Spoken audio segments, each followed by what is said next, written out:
Hello students, welcome to my channel maths booster. चलिए इस video में हम वर्कशीट 2 के क्वेश्चन नंबर 1, 2, 3 को सॉल्व करते हैं। तो स्टूडेंट्स, वर्कशीट 2 पूरा वर्ड्स प्रॉब्लम है, तो हमें इसे ध्यान से पढ़ना है, समझना है, उसके बाद इक्वेशन बनाना है, फिर उसको सॉल्व करना है। तो चलिए हम स्टार्ट करते हैं क्वेश्चन नंबर 1। देखिए मेरा क्वेश्चन नंबर 1 क्या है, adding 4 to twice a number yields 25/6 find the number. तो यहाँ पे मान लीजिए हम नंबर मान लेते हैं यक्स। तो यक्स को हमको क्या करना है, डबल करना है, यानी ट्वाइस करना है। तो क्या हो जाएगा 2x, और उसके बाद हमको क्या करना है, उसमें 4 ऐड करना है। तो 4 प्लस कर देंगे, प्लस करने के बाद हमें क्या मिल जाता है 25/6। तो हम उस नंबर को चलिए फाइंड करते हैं, ठीक है। तो चलिए स्टूडेंट्स हम इसको सॉल्व करते हैं। सोल्यूशन मान लेते हैं, चलिए let the number be x, ठीक है। उस नंबर को हम मान लेते हैं यक्स। अब यहाँ पे लिखते हैं अकॉर्डिंग टू क्वेश्चन। जैसे जैसे मेरे को क्वेश्चन कह रहा है वैसे हम यहाँ पे इक्वेशन बना देते हैं स्टूडेंट्स, ठीक है। चलिए सबसे पहले क्या करते हैं, इस नंबर को हमने लिया, इसको डबल किया। डबल का मतलब क्या हो गया, ट्वाइस, यानी यक्स का ट्वाइस क्या होगा 2x। इसके बाद हमने क्या किया, इसमें देखिए लिखा है adding 4 to twice a number. जो आपने डबल किया है नंबर को उसमें 4 जोड़ दीजिए। तो हमने 4 को प्लस कर दिया और हमें क्या मिल जाएगा 25/6। तो बताइए वो नंबर क्या है, यानी x का वैल्यू क्या है, यानी x क्या होगा वहां पे, ठीक है। तो चलिए इसको सॉल्व करते हैं। 2x इक्वल्स टू, ये देखिए 4 जो है ये इक्वल्स टू के इधर जाएगा, तो क्या हो जाएगा 25/6। ये था पॉजिटिव, तो इधर जाएगा तो क्या हो जाएगा नेगेटिव, -4। 2x इक्वल्स टू, अब यहाँ पे मेरे को एलसीएम लेना पड़ेगा, इसका डिनोमिनेटर कुछ भी नहीं है तो मान लेते हैं हम 1। 6 और 1 का एलसीएम क्या आएगा 6, ठीक है। 6 का टेबल हम कितना पढ़ेंगे कि 6 आ जाएगा 1 टाइम्स 1 से ऊपर मल्टीप्लाई करेंगे, सेम ही चीज आ जाएगा 25 माइनस 1 का टेबल कितना पढ़ेंगे कि 6 आ जाएगा 6 बार, 6 से ऊपर मल्टीप्लाई कर देंगे, 6 4 जा 24। चलिए आगे देखते हैं।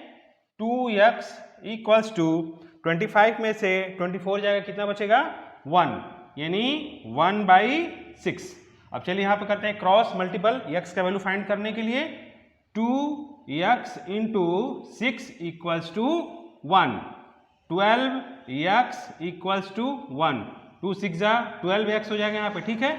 x इक्वल्स टू 1/12, ठीक है स्टूडेंट्स। तो ये मेरा x का वैल्यू आ गया। तो स्टूडेंट्स अगर मेरे को x का वैल्यू चेक करना है कि जो हमने x का वैल्यू 1/12 निकाला वो सही है कि नहीं, तो हम क्या करेंगे, इस इक्वेशन पे रखेंगे, यानी ये मेरा क्या है LHS में हम यहाँ पे x का वैल्यू रखेंगे और सॉल्व करेंगे इसको। और अगर मेरा 25/6 आ जाता है तो मेरा आंसर सही है, यानी जो मैंने x का वैल्यू निकाला 1/12 वो सही है। तो आप चाहें तो चेक भी कर सकते हैं स्टूडेंट्स, ठीक है। तो मेरा question number 2 students, a number when added to its 2/3 is equal to 55 find the number। यानी कह रहा है कोई एक नंबर है उसको उसी के 2/3 में ऐड कर दिया जाता है तो क्या मिलता है मेरे को 55। चलिए मैं इसको आपको समझाता हूं। सपोज कीजिए कि वो नंबर है x, ठीक है। इसका 2/3 कितना होगा 2/3x। चलिए आपको समझ में नहीं आ रहा होगा कैसे 2/3x हो गया, मैं आपको एक और एग्जांपल देता हूं। मान लीजिए हमारे पास 100 रुपीज है। अगर मैं इसका बोलूंगा कि 2/5 कितना होगा, 100 रुपीज का 2/5 कितना होगा, तो आप कैसे निकालेंगे। चलिए देखिए, यानी 100 इंटू 2/5 कर देंगे, कट कर देंगे, 5 1 जा 5, 5 2 जा 10, 0, यानी कितना आ जाएगा ₹40। तो मेरे को अगर 100 का 2/5 निकालना है तो हमने क्या किया, 100 में 2/5 को मल्टीप्लाई किया। इसी तरह अगर मेरे को x का 2/3 निकालना है तो हम क्या करेंगे, x इंटू 2/3। तो स्टूडेंट्स मेरा ये वाला आंसर आ जाएगा, ठीक है। चलिए अब हम अपना क्वेश्चन सॉल्व करते हैं। Let the number be x according to question. चलिए अब हम अपना इक्वेशन बनाते हैं, ठीक है। क्या बोल रहा है, a number when added to its 2/3। तो कोई नंबर है वो अपने ही 2/3 में ऐड हो जाता है, यानी कि ये नंबर है और इसका 2/3 क्या है, ये वाला है, यानी ये किस में ऐड होगा जाके इसमें। तो इसको पहले लिखना होगा, यानी 2/3x plus x equals to कितना मिल जाता है मेरे को 55, ठीक है। देखिए यहाँ पे क्या था नंबर मेरा x था, इसका 2/3 क्या था ये, यानी ये कह रहा है number when added to its 2/3, यानी कोई एक नंबर है वो अपने ही 2/3 में ऐड हो जाता है, यानी उसका 2/3 ये है और वो नंबर ये है, दोनों को हमने ऐड कर दिया और मिला हमको 55। चलिए आगे सॉल्व करते हैं। देखिए स्टूडेंट्स इसका डिनोमिनेटर कुछ भी नहीं है, हमको बनाना पड़ेगा 1, क्योंकि आगे हमको सॉल्व करना है, ठीक है। 3 और 1 का एलसीएम कितना होगा 3 का टेबल हम कितने बार पढ़ेंगे कि 3 आ जाएगा, 1 टाइम्स 1 से ऊपर मल्टीप्लाई करेंगे सेम वही चीज 2x आ जाएगा, प्लस 1 का टेबल हम कितने बार पढ़ेंगे कि 3 आएगा, 3 टाइम्स 3 से ऊपर मल्टीप्लाई करेंगे 3x इक्वल्स टू 55। चलिए इसको सॉल्व करते हैं। 2x प्लस 3x कितना हो जाएगा 5x बाई 3 इक्वल्स टू 55। चलिए यहाँ पे करते हैं cross multiple, 5x equals to 55 into 3, x equals to 55 into 3/5 cut हो जाएगा, 5 1 5 और यहाँ आ जाएगा 11, ठीक है। x equals to 11 into 3, x equals to 33, ठीक है स्टूडेंट्स, यानी x का वैल्यू क्या आ गया मेरा 33।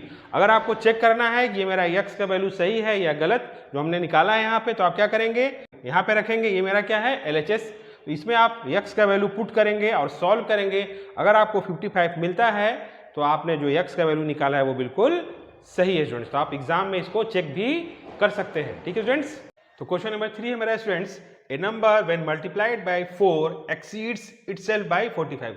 एक्सीड्स का मतलब होता है बड़ा हो जाता है, ठीक है। Itself by 45 find the number. तो चलिए हम लोग क्वेश्चन को सॉल्व करते हैं। Let the number be x, चलिए हम उस नंबर को मान लेते हैं x।